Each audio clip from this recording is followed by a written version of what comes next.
జై వీరబ్రహ్మ జై గోవిందమాంబ జై. నేను మీ కృష్ణమాచార్య. శ్రీ బ్రహ్మపదం 2025 సంవత్సరం నవంబర్ మాసం కర్కాటక రాశి వారి యొక్క రాశిఫలం. శివాయ బ్రహ్మణే నమ, వీరబ్రహ్మేంద్ర స్వామినే నమ. కర్కాటక రాశి వారికి దేవగురు బృహస్పతి యొక్క అతిచారం వల్ల కొన్ని యోగాలు కలుగుతున్నప్పటికీ ఏ ఏ విషయాల్లో అనుకూలతలు ఉన్నాయి, ఏ ఏ విషయాల్లో ప్రతికూలతలు ఉన్నాయి, ఈ విషయాన్ని ముందుగా మనం గుర్తెరగాలి. ఒకవేళ మీరు ఉద్యోగం చేస్తూ ఎంతో కాలంగా ఒకే సంస్థలో పనిచేస్తూ ఒక మంచి అవకాశం కోసం కనుక మీరు ఎదురు చూస్తున్నట్టయితే, అంటే ఉద్యోగంలో ఉన్నతి కానీ వేతనంలో పెంపు కానీ మీరు ఆలోచన చేస్తూ ఉన్నట్టయితే, ఆ విషయాల్లో సానుకూలవంతమైనటువంటి ఫలితాలు వచ్చేటువంటి అవకాశాలు ఉన్నాయి. మీరేమాత్రం కూడా ఆందోళన పడకుండా మీరు వృత్తి ఉద్యోగంలో మార్పు కోసం మీరు తీసుకునే నిర్ణయం సరైనటువంటిది. మీకు చక్కని అవకాశాలు కలిసి వస్తాయి. ఇప్పుడున్నటువంటి ఉద్యోగం కంటే కూడా మంచి ఉద్యోగం లభించటం, వేతనంలో కూడా గణనీయమైనటువంటి పెరుగుదల మీ మనసుకు ఆనందాన్ని కలిగిస్తుంది. కాబట్టి ఉద్యోగంలో మార్పు కోరుకునేటువంటి వాళ్ళు వేగవంతంగా కొత్త అవకాశాల వైపుగా దృష్టిని సారించటం వల్ల ఖచ్చితంగా మీ జీవితంలో మంచి జరిగే అవకాశం ఉంది. అయితే మీరు చేస్తున్నటువంటిది ఉద్యోగం కాకుండా వ్యాపార సంబంధమైనటువంటి పెట్టుబడులు, ఎంతో కాలంగా నడుస్తున్నటువంటి వ్యాపారంలో మార్పులు చేర్పులు చేయాలని కానీ, కొత్త వ్యవస్థని వ్యాపారాన్ని సృష్టించాలని కానీ మీరు ప్రయత్నం చేయకపోవటమే మంచిది.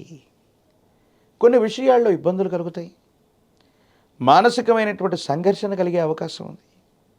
అంతా బాగున్నప్పటికీ కూడా ఏం చెయ్యాలో తెలియక, ఏమవుతుందో అర్థం కాక ఇబ్బందులు కలుగుతున్నటువంటి పరిస్థితులు మీకు తారసపడే అవకాశం ఉంది. కాబట్టి కర్కాటక రాశి జాతకులకి ఉద్యోగ విధానాలు బాగున్నాయి, కానీ కుటుంబపరమైనటువంటి వ్యక్తిగతమైనటువంటి జీవితానికి సంబంధించిన అంశాలు ఏవైతే ఉన్నాయి కొన్ని ప్రతికూలవంతంగా ఉన్నాయి. వ్యాపార సంబంధమైన అంశాలు, వ్యక్తిగతమైనటువంటి జీవితం, ఈ రెండు విషయాలు మాత్రం కాస్త ప్రతికూలంగా ఉన్నాయి. కొత్త వ్యవస్థ, కొత్త వ్యాపారం, కొత్త మార్పులు అనివార్యం అయితే మాత్రమే మీరు ప్రయత్నం చేయండి. తొందరపడి ఏ నిర్ణయం తీసుకున్నా ఇబ్బందులు కలిగేటువంటి అవకాశం కనపడుతూ ఉంటుంది. ఏది ఏమైనప్పటికీ కూడా వివాహ జీవితంలో కూడా భార్యాభర్తల మధ్య సరైనటువంటి అవగాహన లేకపోవటం, మాట పట్టింపుల వల్ల మిమ్మల్ని మీరు దూరం చేసుకునేటువంటి అవకాశం ఉంది. సంతానపరమైనటువంటి అంశాల పట్ల తస్మాత్ జాగ్రత్త. ఎందుకంటే గతంలో ఉన్నటువంటి కొన్ని రకాలైనటువంటి వైఫల్యాల వల్ల మనసు మొత్తం కూడా ఏం చేయాలో అర్థం కాక, ఏమవుతుందో తెలియక కుటుంబం మీద కోపతాపాలు చూపెట్టేటువంటి అవకాశాలు ఉంటాయి.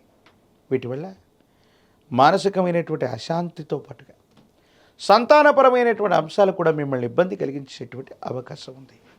ప్రత్యేకించి సంతానపరమైనటువంటి అంశాల్లో మీ గర్భవాసాన జనించినటువంటి సంతతి కొన్ని విషయాల్లో మీ మనసుకి బాధని కలిగించేటువంటి నిర్ణయాలు తీసుకుంటారు. ఐక్యతగా ఉంటారు, సమిష్టిగా ఉంటారు. మీ మనసుకు ప్రశాంతతను కలిగించి మీకున్నటువంటి గౌరవాన్ని పెంచవలసినటువంటి తరుణంలో సంతానపరమైన అంశాలు మాత్రం మీకు ప్రతికూలంగా ఉన్నాయి. వారి మధ్య క్రమశిక్షణతో పాటు ఐక్యతను చేయవలసినటువంటి బాధ్యత మీ పట్లే ఉంటుంది. దీర్ఘకాలికంగా ఉన్నటువంటి ఒక ఆరోగ్య సమస్య మిమ్మల్ని ఇబ్బంది పెట్టేటువంటి అవకాశం ఉంది. మనసు మొత్తం కూడా తీవ్రమైనటువంటి ఒత్తిడితో నిండిపోయేటువంటి అవకాశం ఉంది. కొన్ని అంశాల్లో మిశ్రమమైన ఫలితాలు వస్తూ ఉంటాయి. ఒక విషయంలో విజయాన్ని సాధిస్తే మరో విషయంలో విజయం చేకూరడం కష్టమవుతున్నటువంటి తరుణం. మనకు జరగదు, మనకు రావు, లేకపోతే ఈ అంశాన్ని మనం ఏ విధంగానూ అనుకూలంగా మలుచుకోలేము అన్నటువంటి అంశాలు కూడా మీకు సానుకూలవంతమై విజయాన్ని సాధించేటువంటి పరిస్థితులు కొన్నైతే, సానుకూలవంతంగా ఉన్నటువంటి కొన్ని అంశాలు క్లిష్టతరంగా మారేటువంటి అవకాశం. అంటే ఏది ఏమైనప్పటికీ కూడా ఇది ఒక పరీక్షా సమయం. ఈ పరీక్షా సమయాన్ని జాగ్రత్తగా దాటగలిగితే మాత్రమే అనుకూలవంతమైనటువంటి ఫలితాల్ని మనం పొందుతాం. యోగదాయకమైనటువంటి స్థితిగతులు కూడా వస్తాయి. ఆర్థికపరమైనటువంటి అంశాల్లో పెట్టుబడులు లాభిస్తాయి. మీరు పెట్టుబడుల కోసం స్నేహితుల్ని అర్థించిన, కొత్త వారిని సంప్రదించిన, రుణ ప్రయత్నాలు చేసిన ఆర్థికంగా లాభమైతే మాత్రం తప్పకుండా చేకూరే అవకాశం కూడా ఉంది. రాజకీయపరమైనటువంటి రంగాల్లో ఉన్నటువంటి వాళ్ళకి యోగదాయకమైనటువంటి మార్పు, ఉన్నతమైనటువంటి స్థితిగతులు కలగడానికి అవకాశం కూడా ఉంది. ఉద్యోగం రానటువంటి నిరుద్యోగులకి, పోటీ పరీక్షలు రాస్తున్నటువంటి వారికి బాగుంది. వివాహం కానటువంటి స్త్రీ పురుషులకి యోగదాయకమైనటువంటి ఫలితం వచ్చేటువంటి అవకాశం ఉంది.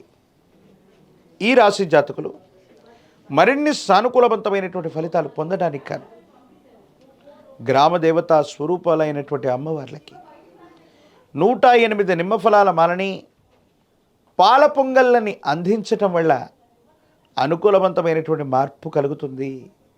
మహాకాలభైరవ రక్షను మెళ్ళో ధరించండి. తంత్రమాల చూర్ణంతో గనక అనునిత్యం స్నానం చేస్తూ ఉన్న తంత్రమాల చూర్ణాన్ని గనక నుదుట ధరిస్తూ ఉన్న నరఘోష, నరదిష్టి, నరపీడ తొలగిపోవడంతో పాటు మరిన్ని విశేషవంతమైన అనుకూలవంతమైన ఫలితాల్ని తప్పకుండా పొందేటువంటి అవకాశం కనపడుతుంది. మరిన్ని వీడియోలు చూడటానికి గాను మన ఛానల్ని లైక్ చేయండి, షేర్ చేయండి, తప్పకుండా సబ్స్క్రైబ్ చేయండి.